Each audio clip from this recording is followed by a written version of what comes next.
Whilst the gear system in Gotham Knights is most definitely a simple one, the difference between a character that you've not really spent time gearing them up and a character that you've spent a bit of time gearing them up, getting your legendary gear and your legendary mods on, is absolutely huge. The difference in regards to the damage you put out and the damage you'll take is incredible. We've actually got some Batgirl gameplay in the background here, and you'll see how much of a beast she is. She's fully decked out in legendary gear. Now, in the video, we'll discuss 3 different elements all about gear to help you get to this point where you can get an absolute beast of a character. So firstly, we'll talk about legendary gear. We'll talk about specifically where you go to farm it and what to look out for on your legendary gear. We'll then have a look at mods. We're going to talk once again where you go to farm the mods and what to look out for them. And then finally, I'm going to quickly run over where you get the currency used to craft the legendary gear as well. Now, as mentioned, we've got Batgirl gameplay in the background here. Absolute beast. If you want to see a build guide for her, then do let me know in the comments below and I'll look to get one available for her. But let's dive in. We're going to start off by talking about the legendary gear first. Firstly then, with legendary gear, this is a random world drop. I found myself sometimes doing a normal difficulty mission and I've had it drop from just a normal enemy. However, you can target farm this, so what you want to look out for when you've got your red crimes each day, your premeditated crimes, you want to look out for ones that are very high difficulty. The reason for that, if we get into this tab over here, Gotham's Most Wanted, you can see Gotham's Most Wanted targets only appear in crimes with a very high difficulty rating. They don't appear all the time, it's a very high difficulty rating mission, but they appear at a decent rate, and when you beat these particular villains, are guaranteed to drop a legendary crafting recipe for you. So you've got your random crafting recipes that may drop, but this is the way to actually target farm them. Now, once you've started getting your legendary crafting recipes dropping, what do you want to look out for on them? For your legendary gear then, there's 4 different aspects of it that are important, and I'm actually going to discuss them in order of importance, the most important one being first. So the first thing you want to look out for, this is down to the build you're running. There's really only 2 build types in the game. You either go for crit chance and crit damage, or you go for elemental damage, and that's it. So the first thing you're looking for is crit chance and crit damage. You can see it on this one here for a crit build or elemental effect build up if you're going for an elemental build. Really pretty simple, so look out for that first. Next up, and this is really important here, you can get a huge amount of additional crit chance or elemental effect depending on the build you're running. You want to look for mod slots. Now, for a long while I was under the impression that 3 mod slots was the maximum, but it seems like you can get very rare pieces.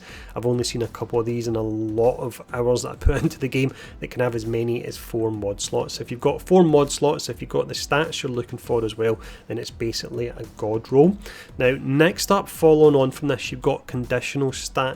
These can be powerful, but by and large most of them aren't that great, and I'll actually show you here as an example. So we've got the conditional stats down here: revived payback, increasing base damage and critical chance for a short duration after reviving an ally, so it's useless in solo play.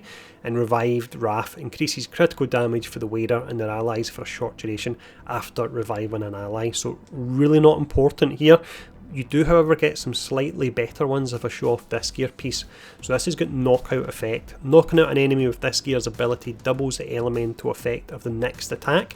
And then you've got finisher critical in this instance, so knocking out an enemy with a melee attack increases crit damage for a short duration, so that one's actually pretty decent there. But in order of importance, as mentioned, the first thing you're looking for is either your crit chance and crit damage based on your build or your elemental effect build up. Next, you're looking for the number of mod slots, then looking for the conditional stats, and finishing up you're looking for the grade. Now, the grade, if you do one of your red crimes out when you're patrolling, it will upgrade the grade.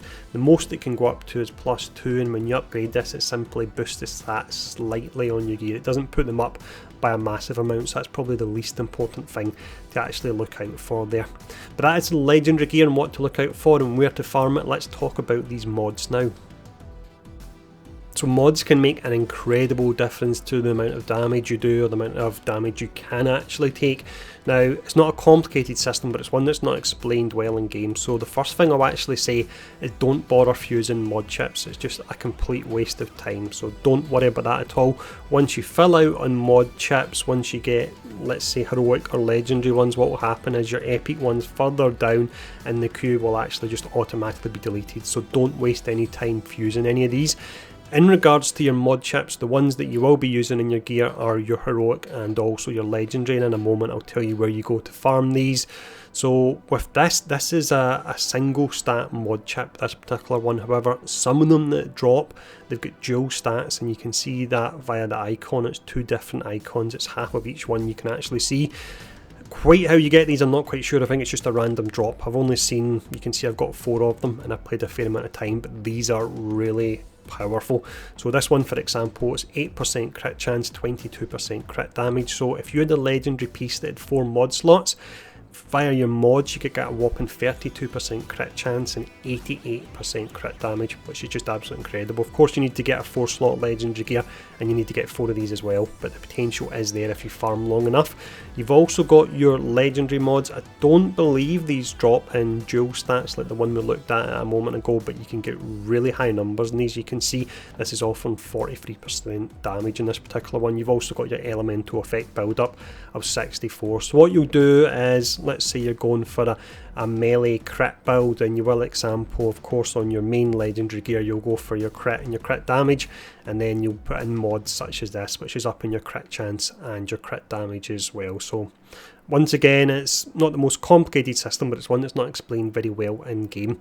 Now let me go in and break down where you go to farm these.